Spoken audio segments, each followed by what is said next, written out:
Assalamualaikum warahmatullahi wabarakatuh. Bismillahirrahmanirrahim. Alhamdulillahirabbil alamin. Wassalatu wassalamu ala asrofil anbiya'i wal mursalin Sayyidina Muhammadin wa ala alihi wa sahbihi ajma'in. Amma ba'du.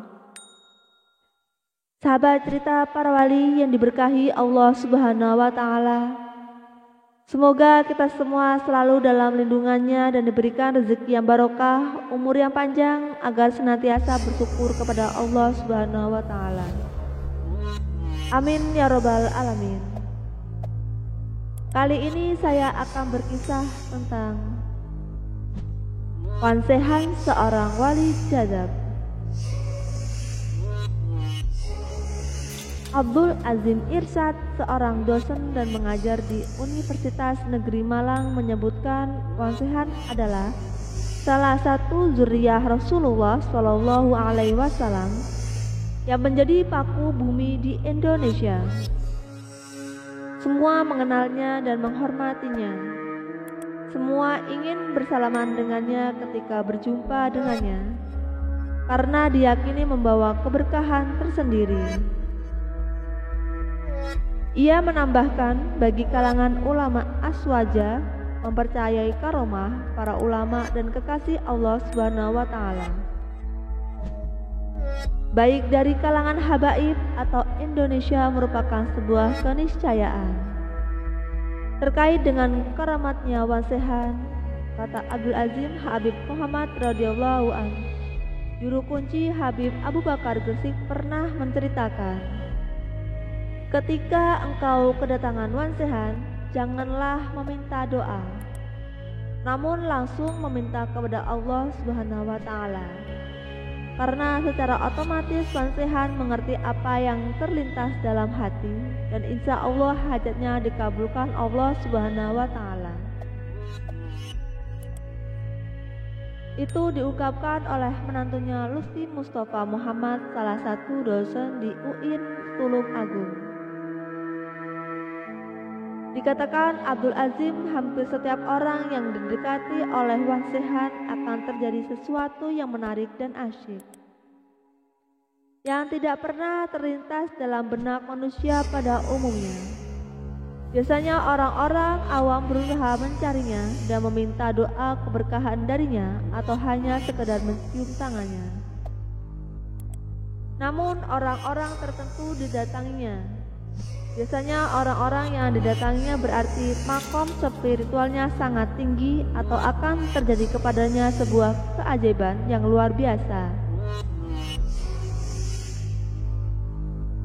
Menurut Abdul Azim, tidak satu pun tempat atau orang yang didatangi wansehan pasti ada maksud yang tersirat. Itulah yang menjadi misteri.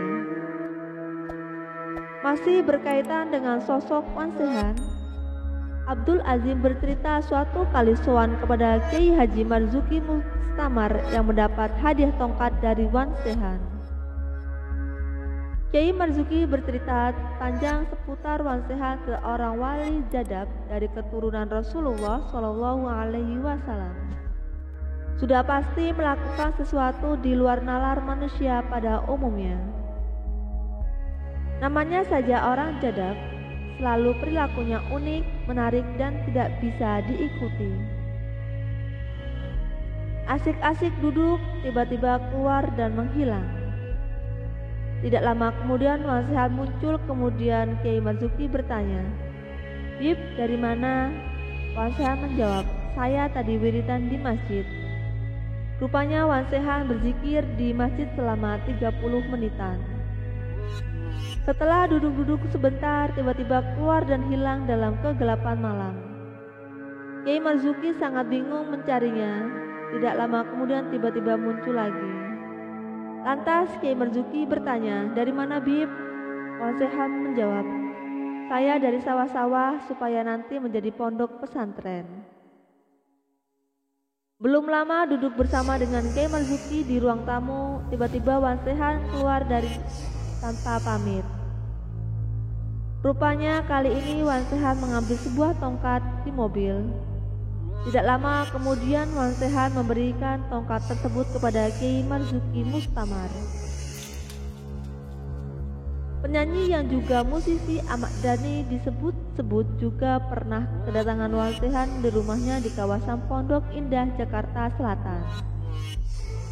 Mengatakan bahwa 10 hari setelah berusaha mempertemukan Wan Sehan, ternyata hari ini beliau bertemu musisi Dhani alias Ahmad Dhani. Isyarat membawa keyboard langsung ke rumah Dhani. Beliau meminta berangkat dan saya diminta untuk mempersiapkan. Insya Allah barokah untuk semuanya. Wan Sehan pun tiba di kediaman Ahmad Dhani, tapi beliau tidak turun dari mobil yang ditumpanginya. Tampak Wan Sehan duduk di kursi depan dengan kaos kerah motif garis-garis. Selanjutnya Dhani menghampiri dan mencium tangannya. Setelah itu Wan Sehan mengajak Dhani keliling naik mobil. Sepanjang perjalanan, Wan Sehan terlihat menaburkan jagung di setiap sudut jalan yang dilalui. Wallahu a'lam bishawab, hanya Allah dan beliau yang mengetahui maknanya. Cerita lain tentang Wan Sehan juga terjadi pada Sandiaga Salahuddin Uno,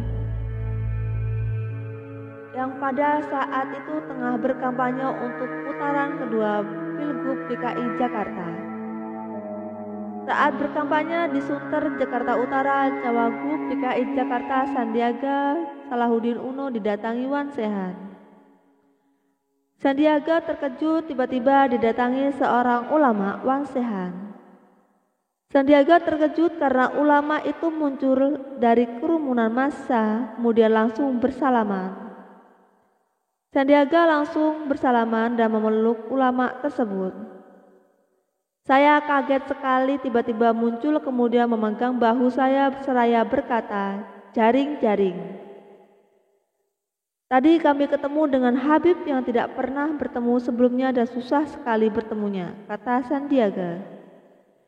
Dia mengungkapkan perkataan Wan Sehan seakan memintanya untuk lebih memperhatikan masyarakat pesisir jika dirinya mendapatkan amanah menjadi wakil gubernur. Jadi saya melihat itu pesan mungkin kepada saya untuk menitipkan para nelayan. Jadi ini sebagai amanah untuk memperhatikan nelayan dan masyarakat pesisir. Ini pesan sangat jelas dan tegas, kata Sandiaga.